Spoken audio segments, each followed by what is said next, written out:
السلام علیکم، welcome to my YouTube channel Hafiz Usman. ایک نیو مرال سٹوری لے کر آپ کی خدمت میں حاضر ہوا ہوں۔ پلیز ویڈیو کو آخر تک دیکھیں۔ اگر ویڈیو اچھی لگے تو چینل کو لازمی سبسکرائب کر لیں۔ بسم اللہ الرحمن الرحیم۔ ماں کی ممتا۔ بستر مرگ پر جب بار بار میں اپنی کوتاہیوں کی ان سے معافی طلب کر رہا تھا تو کہنے لگی، میں راضی ہوں بیٹا، کیوں بار بار معافی مانگتا ہے؟ ہمیں اماں جی اس وقت زہر لگتی جب وہ سردیوں میں زبردستی ہمارا سر دھوتی۔ لیکس کیپری کس نے دیکھے تھے؟ کھجور مارکا صابن سے کپڑے بھی دھلتے اور سر بھی۔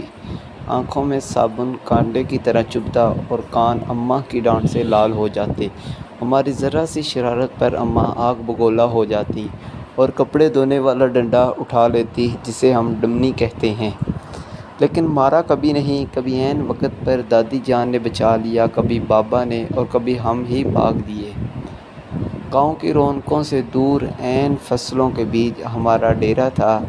ڈیرے سے پگڈنڈی پکڑ کر گاؤں جانا اماں کا سب سے بڑا شاپنگ ٹور ہوا کرتا تھا، اور اس ٹور سے محروم رہ جانا ہماری سب سے بڑی بد نصیبی۔ اگر کبھی اماں اکیلی گاؤں چلی جاتی تو واپسی پر ہم مرونڈے سے بہلانے کی کوشش کرتی۔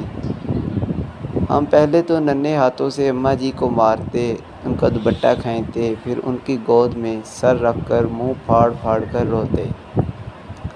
کبھی اماں گاؤں کے ساتھ لے جاتی تو ہم اچھلتے کودتے خوشی خوشی ان کے پیچھے پیچھے بھاگتے۔ شام گئے جب گاؤں سے واپسی ہوتی تو ہم بہت روتے۔ ہمیں گاؤں اچھا لگتا تھا۔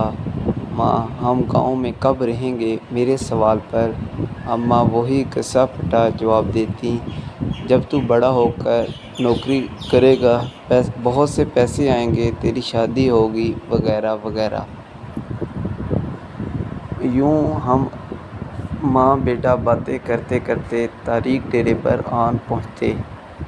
مجھے یاد ہے گاؤں میں بابا مظفر کے ہاں شادی کا جشن تھا۔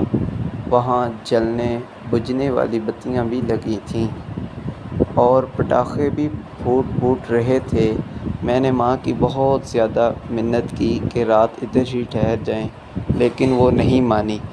جب میں ماں جی کے پیچھے روتا روتا گاؤں سے واپس آ رہا تھا تو نیت میں فطور آ گیا اور چپکے سے واپس گاؤں لوٹ گیا۔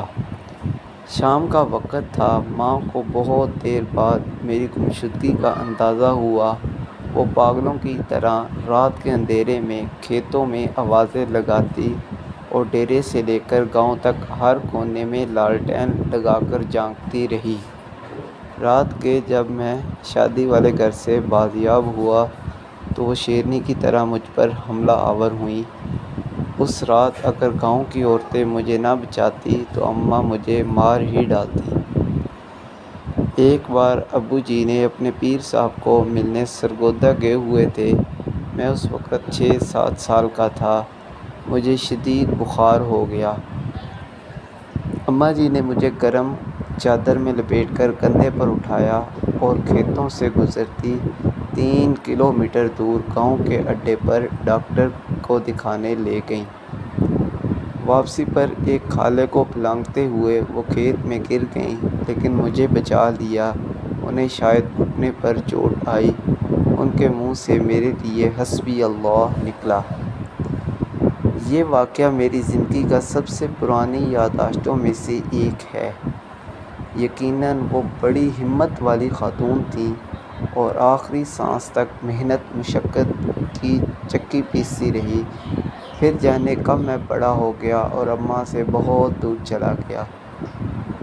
سال بعد جب گھر آتا تو ماں گلے لگا کر خوب روتی، لیکن میں سب کے سامنے ہنستا رہتا۔ پھر رات کو جب سب سو جاتے تو چپکے سے ماں کے ساتھ جا کر لیٹ جاتا اور اس کی چادر میں منہ چھپا کر خوب روتا۔ ماں کھیت میں چارہ کاٹتی اور بہت بھاری پنٹ سر پر اٹھا کر ٹوکے کے سامنے آن پھینکتی۔ کبھی کبھی خود ہی ٹوکے میں چارہ ڈالتی اور خود ہی ٹوکا چلاتی۔ جب میں گھر ہوتا تو ان کا ہاتھ بٹاتا۔ پھر ہم نے گاؤں میں گھر بنا لیا اور ماں نے اپنی پسند سے میری شادی کی۔ میں فیملی لے کر شہر چلا آیا اور ماں نے گاؤں میں اپنی الگ دنیا بسا لی۔ وہ میرے پہلے بیٹے کی پیدائش پر شہر بھی آئیں۔ میں نے انہیں سمندر کی سیر بھی کرائی۔ کلفٹن کے ساحل پر چائے پیتے ہوئے انہوں نے کہا، اس سمندر سے تو ہمارے ڈیرے کا چھپڑ زیادہ خوبصورت لگتا ہے۔ ماں بیمار ہوئی تو میں چھٹی پر ہی تھا۔ انہیں کئی دن تک اسکوپان کھلا کر سمجھاتا رہا کہ معمولی پیٹ درد ہے، جلد افاقہ ہو جائے گا۔ پھر درد بڑھا تو شہر کے بڑے ہسپتال لے گیا، جہاں ڈاکٹر نے بتایا کہ جگر کا کینسر آخری سٹیج پر ہے۔ خون کی فوری ضرورت محسوس ہوئی تو میں خود بلڈ بینک بیڈ پر جا لیٹا۔ ماں کو پتہ چلا تو اس نے دکھ سے دیکھ کر اتنا کہا، کیوں دیا خون، خرید لاتا کہیں سے، پاگل کہیں کا۔ میں بمشکل اتنا کہہ سکا، ماں، خون کی چند بوندوں سے تو وہ قرض بھی ادا نہیں ہو سکتا جو آپ نے مجھے ڈاکٹر اٹھا کر گاؤں ڈاکٹر کے پاس لے کر گئی تھی اور واپسی پر کھالا پھلانگتے ہوئے گر گئی تھی۔ وہ کھلکھلا کر ہنسیں تو میں نے کہا، اماں مجھے معاف کر دینا، میں تیری خدمت نہ کر سکا۔ میرا خیال ہے کہ میں نے شاید ہی اپنی ماں کی خدمت کی ہوگی، وقت ہی نہیں ملا۔ لیکن وہ بہت فراخ دل تھیں۔ بسترِ مرگ پر جب بار بار میں اپنی کوتاہیوں کی ان سے معافی طلب کر رہا تھا تو کہنے لگیں، میں راضی ہوں بیٹا، کیوں بار بار معافی مانگتا ہے۔ ماں نے میرے سامنے دم توڑا لیکن میں رویا نہیں۔ دوسرے دن سال باری ہونے لگا تو قبرستان چلا گیا اور قبر پر بیٹھ کر منہ پھاڑ کر رویا۔ ماں سے بچھڑے مدت ہو گئی تو یقین بھی نہیں آتا کہ ماں کبھی اس دنیا میں تھی ہی کہ نہیں۔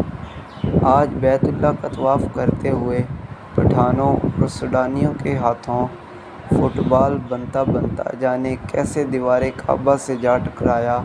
یوں لگا جیسے مدتوں بعد پھر ایک بار ماں کی گود میں پہنچ گیا ہوں۔